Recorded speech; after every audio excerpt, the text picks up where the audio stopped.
Welcome friends on my YouTube channel geography classes. Friends, हमने भारतीय monsoon के संदर्भ में हमने उसकी उत्पत्ति के जो सामान्य सिद्धांत थे उनकी हमने बात कर ली थी। ठीक है, दक्षिण दोलन वगैरह, एनासो, सब की बात हमने की, मोनेक्स हमने जाना। ठीक है, अब भारत में मानसून की जो सामान्य विशेषताएं थी उसको हमने जान लिया था। अब कुछ क्वेश्चन बनते हैं भारतीय मानसून की विशेषता पर। तो एक क्वेश्चन बनता है कि मैं कुछ कथन बता रहा हूं, मैं कुछ कथन लिख रहा हूं, उसमें से एक कथन है कि भारत में मानसूनी वर्षा सागर तट से दूर जाने पर भारत में मानसूनी वर्षा सागर तट से दूर जाने पर कम होती है। ठीक है, एक कथन ये है। बी कथन, भारत में मानसूनी वर्षा पर्वतीय वर्षा का एक उदाहरण है, या पर्वतीय वर्षा का उदाहरण बना हुआ है। तीसरा कथन है, भारत में सभी पर्वत श्रृंखलाओं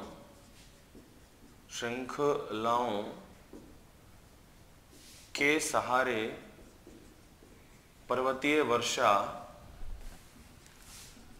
वर्षा होती है। चौथा है, गारो खासी जयंतिया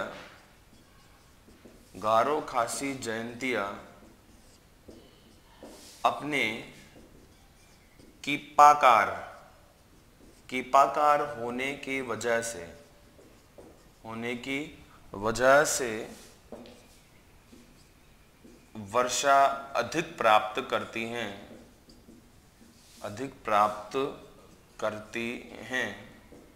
ठीक है, 4 कथन हैं, इनमें से ए बी सी डी फटाफट से आप कमेंट में हमें बताइए कि कौन सा कथन सही है, कौन सा कथन रॉन्ग है। ठीक है, मैं इनको रिपीट कर देता हूं, इनके आंसर मैं आपको अगले वीडियो में बताऊंगा। पहला जो कथन है, भारत में मानसूनी वर्षा सागर तट से दूर जाने पर कम होती है। ओके, उसके बाद है, भारत में मानसूनी वर्षा पर्वतीय वर्षा का ही एक उदाहरण बना हुआ है। तीसरा कथन है, भारत में सभी पर्वत श्रृंखलाओं के सहारे पर्वतीय वर्षा होती है। चौथा है कि गारो खासी जयंतिया अपने कीपाकार होने की वजह से अधिक वर्षा प्राप्त करती हैं। ये 4 कथन हैं। इन चार कथनों में से आपको बताना है कि राइट कौन है, रॉन्ग कौन है। आपको फटाफट से अपने कमेंट में डालना है ए राइट, बी रॉन्ग, इस तरह से जो भी आपको लगता है उनके लिए। ठीक है, तो ये चारों कथन आपके सामने हैं, आप बताएंगे।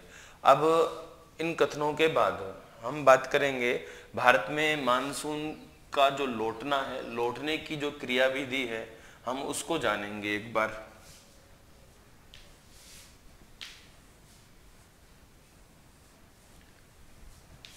भारत में मानसून लौटने की क्रियाविधि है ना।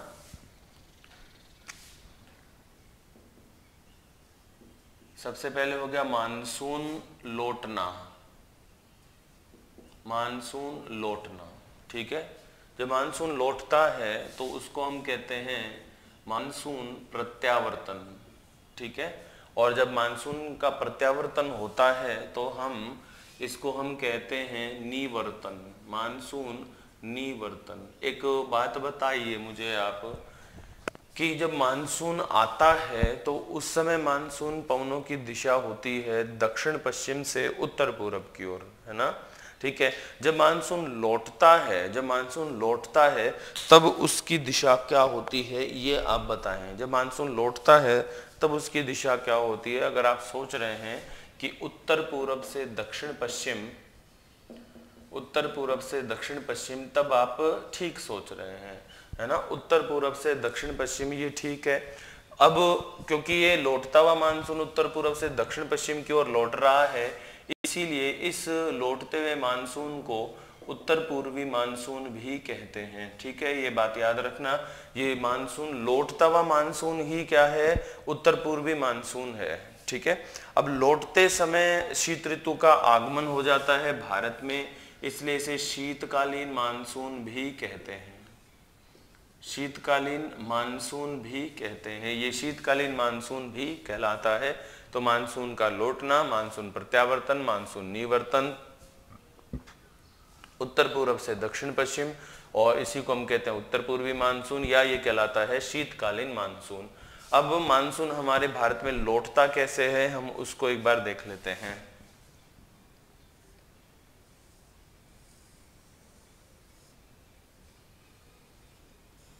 ये हमारा अफ्रीका महाद्वीप हो गया, ये अरब प्रायद्वीप है, ये हमारा भारत हो गया।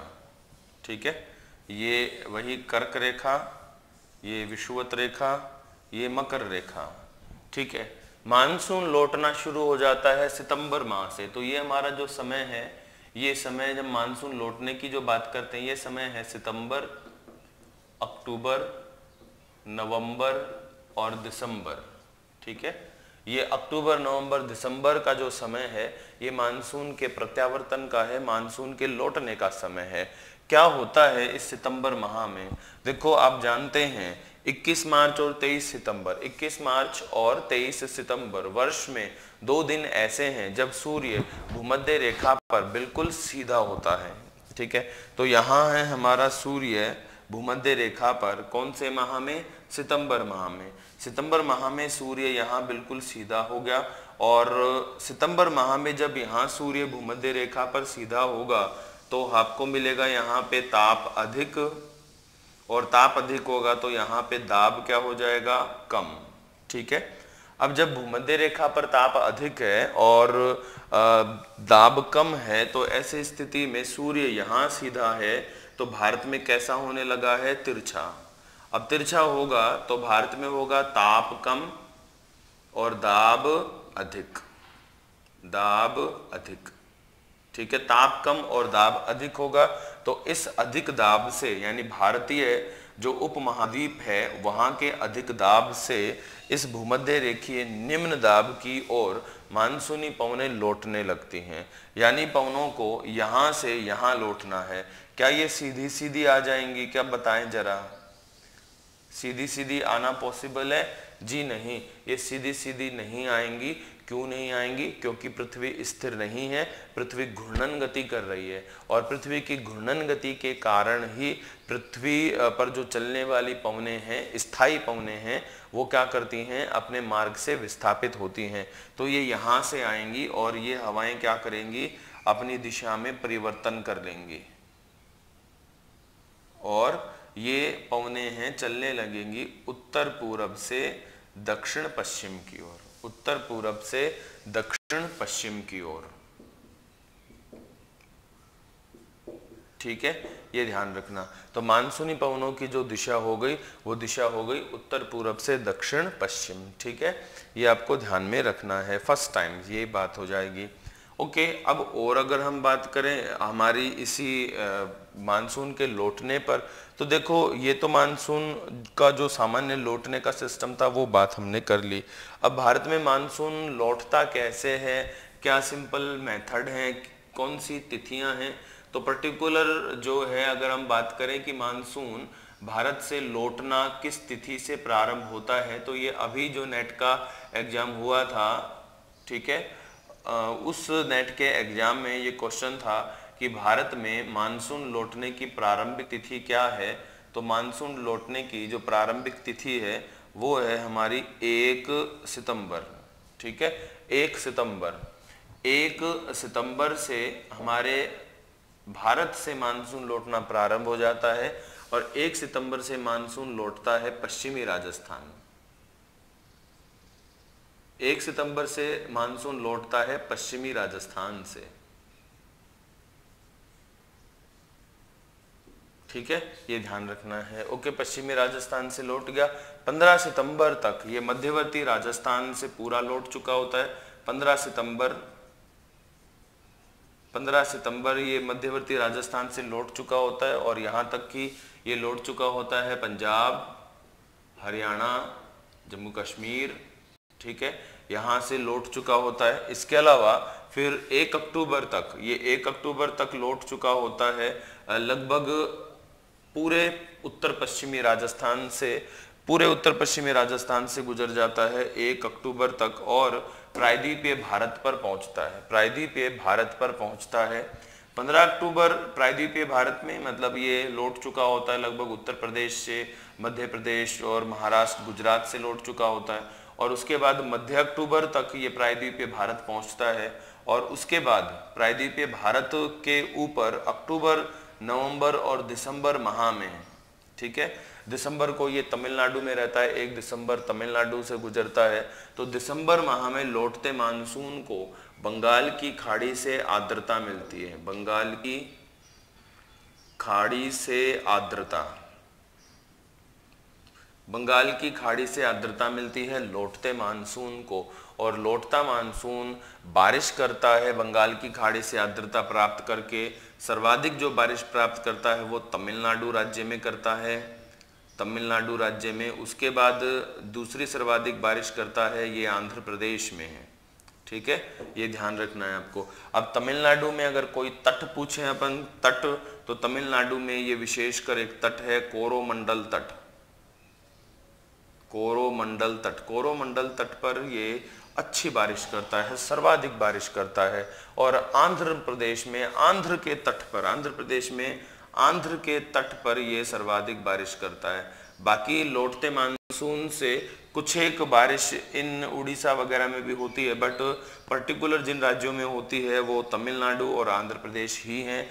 तमिलनाडु सबसे ज़्यादा बारिश प्राप्त करता है लौटते मानसून से। ओके, ये आरपीएससी का फेवरेट क्वेश्चन है, आरपीएससी का फेवरेट क्वेश्चन है ये, है ना। ये ध्यान रखना है आपको कि क्वेश्चन क्या आता है, क्वेश्चन ये आता है कि कौन सा भारतीय राज्य शीतकाल में मानसून से बारिश प्राप्त करता है। तो हम कई बार ये सोच जाते हैं कि यार शीतकाल में मानसून किधर रहता है, ठीक है, शीतकाल में तो चक्रवात आ जाते हैं हमारे यहाँ, पश्चिमी विक्षोभ, बट ऐसा है कि ये मानसून है। ये जो पवनें तमिलनाडु में बारिश कर रही हैं, ये मानसूनी पवनें बारिश कर रही हैं, ये ध्यान रखना, ठीक है। ये 10 अक्टूबर नहीं, 1 अक्टूबर था, मुझे 10 लगा यार कि मैंने 10 लिख दिया। ओके, ये आपको ध्यान रखना है। तो ये मानसून लौटने का है। मैं क्वेश्चन को दोबारा रिपीट कर देता हूँ। ऐसा क्वेश्चन था कि लौटता हुआ मानसून, या और भी हार्ड बनाना चाहें क्वेश्चन को तो ऐसा होता है कि कौन सा भारतीय राज्य, निम्नलिखित में से कौन सा भारतीय राज्य शीतकाल में मानसून से बारिश प्राप्त करता है। तो शीतकाल में मानसून, अब कौन सा मानसून, शीतकालीन मानसून या उत्तर पूर्वी मानसून बारिश प्राप्त करता है, कौन, तमिलनाडु। ओके, तो फ्रेंड्स ये हमारे भारत में मानसून का लौटना था।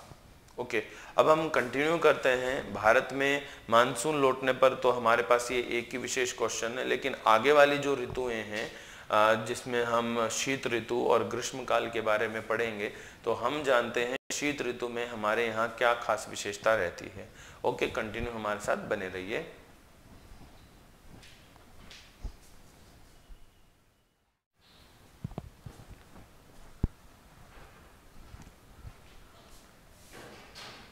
हम बात करते हैं भारत में अन्य जो ऋतुएं हैं उनके संदर्भ में, ठीक है।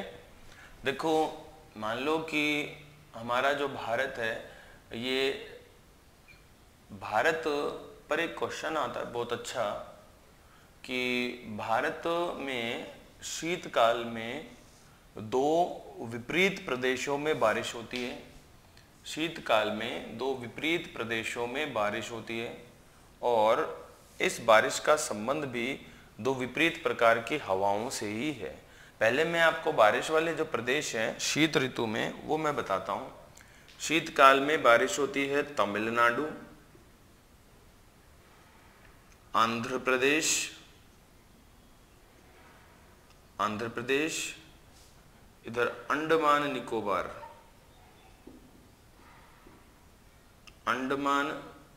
निकोबार, ठीक है, यहाँ पर। साथ ही इधर जम्मू कश्मीर, हिमाचल प्रदेश, पंजाब, हरियाणा, राजस्थान विशेषकर, ठीक है। ये दो ऐसे विपरीत प्रदेश हैं, एक उत्तर में है एक दक्षिण में है, दो विपरीत प्रदेश हैं जो कि शीतकाल में विशेषकर दिसंबर माह में ये बारिश प्राप्त करते हैं, दिसंबर माह में ये बारिश प्राप्त करते हैं, ठीक है। अब आपको ये देखना है कि यहाँ होने वाली बारिश का संबंध किससे है, यहाँ होने वाली बारिश का संबंध किससे है। यहाँ पर जो शीतकाल में दिसंबर माह में जो बारिश होती है उसका संबंध है, समझ गए होंगे आप, उसका संबंध है लौटते मानसून से, लौटते मानसून से या शीतकालीन मानसून से या उत्तर पूर्वी मानसून से, ठीक है। लौटता मानसून, शीतकालीन मानसून या उत्तर पूर्वी मानसून, या हम कह सकते हैं इसका संबंध होता है मानसून प्रत्यावर्तन से, मानसून प्रत्यावर्तन, ठीक है, ये ध्यान रखना है। इसके अलावा फिर इस बारिश की हम बात करें कि ये जो बारिश है उसका संबंध किससे है, तो इस बारिश का संबंध है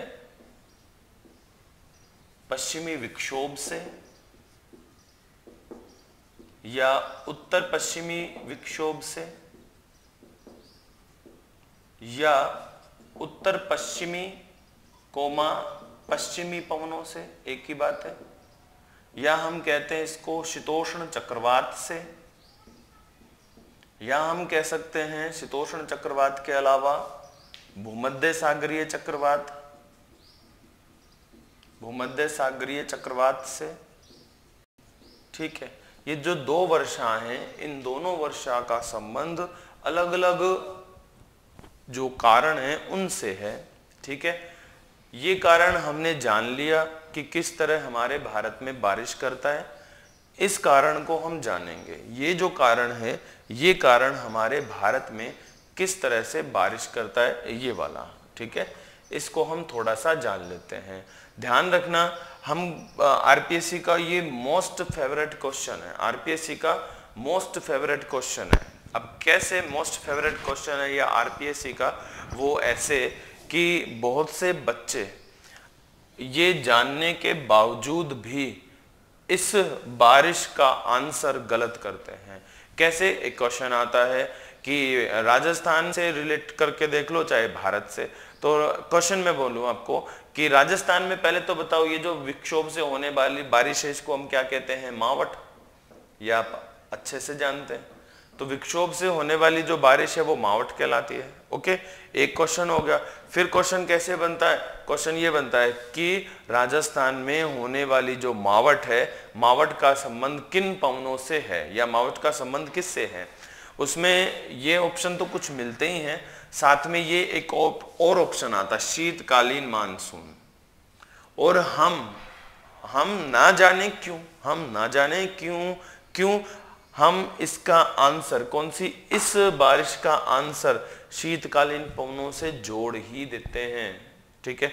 ये क्या है, समझ से बाहर की बात है कि आज तक भी आप छोटे बच्चे नहीं, रीट वाले बच्चे ही नहीं, बड़े बड़े बच्चों को, मतलब बच्चों के पिताजी है ना, बच्चों के पिताजी जो पढ़ रहे हैं वो भी क्या इसका आंसर क्या रॉन्ग कर ही देते हैं, है ना, ये ध्यान रखेंगे। तो ऐसा है कि आप अच्छे से दिमाग में रखना कि इस बारिश का संबंध कभी भी कतई, है ना, जरा सा भी इन हवाओं से नहीं है, ठीक है। अब क्या करते हैं, हम इस मानसून की उत्पत्ति को, सॉरी मैंने मानसून बोल दिया, तो इस विक्षोभ की उत्पत्ति को एक बार हम जान लेते हैं। ये जो विक्षोभ है ये आप जानते ही हैं, ये जेट पवनों की वजह से उत्पन्न होता है, पश्चिमी जेट पवनों की वजह से उत्पन्न होता है। और किस तरह से ये आगे बढ़ता है उसकी एक बार हम बात कर लेते हैं। देखो, ये एक बार हमें भूमध्य सागर बनाना होगा।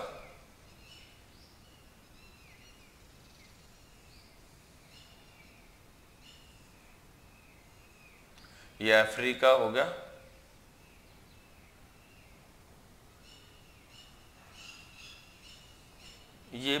सागर हो गया, ये हमारा भारत। ठीक है, अब बात कर रहे हैं हम दिसंबर माह की। ये जो विक्षोभ हैं, विक्षोभ सामान्यतः उत्पन्न होते हैं दिसंबर जनवरी माह में, दिसंबर और जनवरी माह में। ठीक है, लेकिन आपने हाल ही के वर्षों में देखा होगा, कि ये विक्षोभ, जिनको हम मावट कहते हैं, जिनसे होने वाली बारिश रबी की फसलों के लिए गोल्डन ड्रॉप्स कहलाती है, वो बारिश दिसंबर जनवरी माह में ना होकर, मार्च अप्रैल के आसपास हो रही है। ये तब होती है जब हम गेहूं की फसलें काटने वाले होते हैं, सरसों की फसलें काटने वाले होते हैं, तब हो रही है, और वो भी भीषण आंधियों के साथ, तो और ओलावृष्टि के साथ। तो ओलावृष्टि जो ये हो रही है, ये इन दिनों भी हुई है, पिछले 2-3 दिन में हुई थी। तो ये जो ओलावृष्टि है, ये विक्षोभ का ही असर है, ये पश्चिमी विक्षोभ का ही असर है। तो इसको हम जलवायु परिवर्तन का संकेत मानते हैं, और जलवायु परिवर्तन होना मानव जाति के लिए कतई भी अच्छा नहीं है ना, ये ध्यान रखना। तो ये हमारे खात्मे की शुरुआत है, मानव के समाप्त होने की शुरुआत होती है। ये जो प्रकृति संकेत देती है, जलवायु परिवर्तन या अन्य भी जो हैं, ये सब क्या हैं, एक सभ्यता का अंत और दूसरी सभ्यता के उदय के संकेत होते हैं। मतलब एक सभ्यता खत्म हो जाएगी और दूसरी सभ्यता का आना होगा, ये संकेत देते हैं जब प्रकृति में चेंज होते हैं। ओके, तो अब हम बात कर रहे हैं इस विक्षोभ की। तो ये विक्षोभ क्या होता है, ये है दिसंबर माह की हम बात कर रहे हैं। दिसंबर माह में ये सागरीय जो क्षेत्र है, सागरीय क्षेत्र देखो क्या होता है, शीत ऋतु में गर्म होते हैं और ग्रीष्म ऋतु में ठंडे होते हैं। किसकी अपेक्षा? स्थल की अपेक्षा। भाई सागर जो होता है स्थल की अपेक्षा शीतकाल में गर्म रहता है और ग्रीष्म काल में स्थल की अपेक्षा ठंडा रहता है। तो ये सागर है और शीतकाल में गर्म है, तो इनके ऊपर से आर्द्र हवाएं उठ रही हैं। ठीक है, और बात है दिसंबर माह की। तो दिसंबर माह में जो सूर्य है वो कहां सरक आता है? मकर रेखा पर। सूर्य मकर रेखा पर सरक आता है। ये जो पवने हैं गर्म, ये संवहन पवने हैं।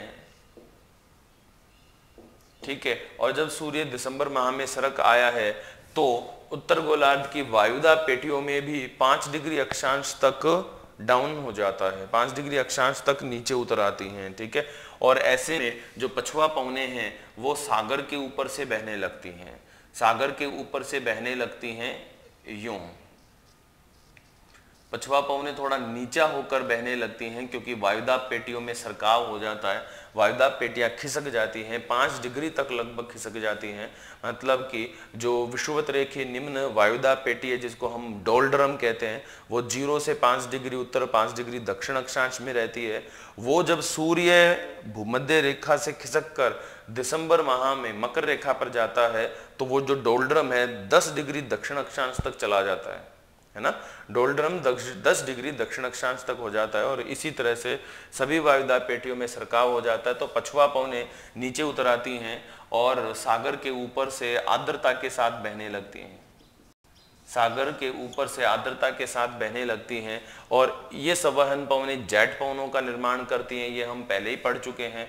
तो यहाँ जेट पवनों की उत्पत्ति की वजह से और पछुआ पवनों में आर्द्रता की वजह से दो विपरीत विशेषताएं वाली हवाएं आपस में मिलती हैं और यहां पर उत्पन्न होते हैं चक्रवात।